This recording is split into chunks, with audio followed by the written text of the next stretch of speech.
Bayangkan sebuah dunia di mana tetanggamu masih tertawa dan sehat di pagi hari, namun terbujur kaku tak bernyawa saat malam tiba. Tidak ada yang tahu dari mana datangnya, dan tidak ada yang tahu cara mengatasinya. Doa-doa di gereja tak lagi terjawab. Jalanan dipenuhi gerobak-gerobak yang mengangkut mayat setiap jamnya. Inilah yang terjadi. Pada pertengahan abad ke-14, sebuah gelombang kematian tak kasat mata menyapu seluruh benua, menghabisi hingga 200 juta nyawa, atau sekitar 60% dari total populasi Eropa pada saat itu. Ini bukan sekedar penyakit, ini adalah kiamat bagi orang-orang yang hidup pada masa itu. Selamat datang di Nabila Channel. Hari ini kita akan kembali ke tahun 1347 untuk melihat langsung bagaimana sebuah bakteri mikroskopis berhasil meruntuhkan kekaisaran, menghancurkan sistem feodal, dan secara ironis melahirkan dunia modern yang kita kenal sekarang. Kisah ini tidak bermula di Eropa, melainkan jauh di dataran stepa Asia Tengah. Jalur sutra yang saat ini menjadi urat nadi perdagangan dunia, membawa rempah-rempah, sutra, dan emas, kini membawa sesuatu yang lebih mematikan. Penyebabnya sebuah bakteri bernama Yersinia pestis. Bakteri ini menumpang hidup di dalam perut kutu, yang kebetulan sangat senang tinggal di bulu tikus. Dan di abad pertengahan, tikus ada di mana-mana. Di kapal pedagang, di kereta kuda, dan di lumbung gandum. Ini menunjukkan taringnya secara besar-besaran di kota pelabuhan Kaffa, di semenanjung Crimea pada tahun 1346. Saat itu, para tentara Mongol yang sedang mengepung kota tiba-tiba bertumbangan akibat penyakit misterius. Dalam tindakan yang mungkin bisa disebut sebagai serangan senjata biologis pertama dalam sejarah, tentara Mongol menggunakan ketapel raksasa untuk melempar mayat-mayat prajurit mereka yang membusuk dan terinfeksi wabah ke atas tembok kota Kaffa. Penduduk Kaffa panik. Para pedagang Genoa Italia yang berada di kota itu langsung melarikan diri. Menggunakan kapal-kapal mereka berlayar melintasi Laut Hitam menuju Eropa. Tanpa mereka sadari, mereka tidak hanya membawa barang dagangan. Di dalam palka kapal yang gelap, ribuan tikus hitam ikut berlayar, membawa kiamat menuju dataran Eropa. Oktober 1347, kapal-kapal dagang dari Kaffa akhirnya bersandar di pelabuhan Messina, Sisilia. Penduduk pelabuhan yang menyambut kapal tersebut menemukan pemandangan yang membuat darah mereka beku. Sebagian besar pelaut di atas kapal sudah tewas. Mereka yang masih hidup mengalami sakit yang luar biasa. Tubuh mereka dipenuhi bisul hitam sebesar telur atau apel yang mengeluarkan nanah dan darah. Otoritas setempat segera memerintahkan kapal mereka untuk pergi, tapi semua sudah terlambat.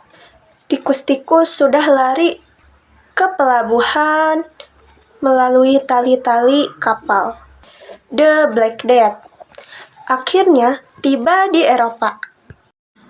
Gejalanya sangat mengerikan. Dimulai dengan demam tinggi, sakit kepala, dan kedinginan. Lalu kelenjar getah bening di leher, ketiak, atau selangkangan membengkak hebat dan berubah menjadi hitam. Inilah mengapa wabah ini kelak disebut The Black Death. Kebanyakan orang yang terinfeksi hanya memiliki sisa waktu hidup hingga 2-7 hari. Penyakit ini menyebar dalam waktu yang tidak masuk akal. Dari Sisilia, wabah ini menjalar ke Italia, Spanyol, dan Perancis. Lalu ke utara menuju Inggris, Jerman, hingga Rusia. Tidak peduli kau seorang raja di kastil yang megah, atau seorang petani miskin di gubuk jerami. Wabah ini tidak pandang bulu. Ketika kematian merajalela, tatanan masyarakat hancur lebur. Orang tua meninggalkan anak-anaknya yang sakit. Dokter menolak merawat pasien. Para pendeta bahkan takut memberi doa terakhir bagi mereka yang sekarat.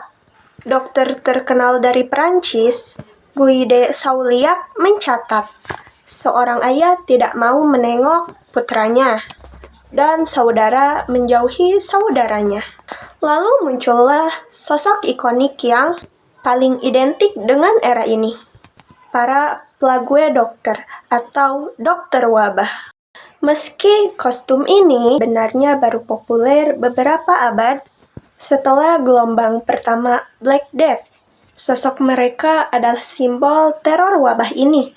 Mereka menggunakan topeng berbentuk paruh burung yang diisi oleh rempah-rempah, bunga, dan wewangian.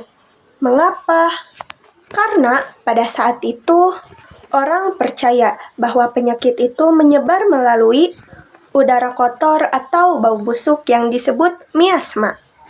Tentu saja, rempah-rempah itu tidak berguna melawan bakteri dari gigitan kutu. Manusia menjadi putus asa dan mulai kehilangan akal. Beberapa orang yang disebut flagellants berjalan dari kota ke kota sambil mencambuk diri mereka hingga berdarah, percaya bahwa wabah ini adalah hukuman dari Tuhan yang harus ditebus dengan rasa sakit. Sementara yang lain mencari kambing hitam.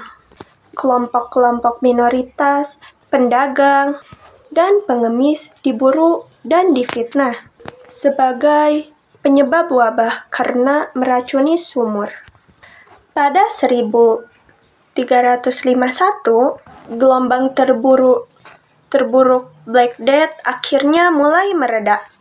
Eropa tertinggal dalam keadaan hancur dan sunyi.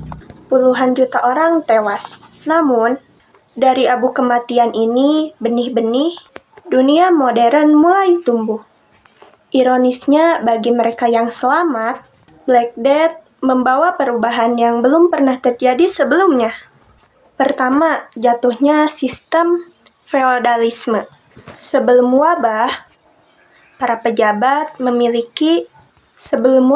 para bangsawan memiliki kekuasaan mutlak atas petani yang bekerja di tanah mereka secara gratis. Tapi dengan berkurangnya populasi secara drastis, tenaga kerja mereka mulai langka. Para petani yang selamat tiba-tiba memiliki daya tawar yang kuat. Mereka mulai menuntut upah yang besar dan kondisi hidup yang lebih baik. Jika seorang bangsawan tidak mau membayar, mereka tinggal pindah ke tanah bangsawan lain. Ini adalah awal dari runtuhnya perbudakan feodal. Kedua, inovasi dan teknologi. Karena kurangnya tenaga kerja manusia, orang mulai membuat mesin dan alat untuk mempermudah pekerjaan. Dan yang ketiga, guncangan iman. Karena gereja gagal menjelaskan atau menghentikan wabah ini, masyarakat Eropa mulai mencari jawaban dari tempat lain.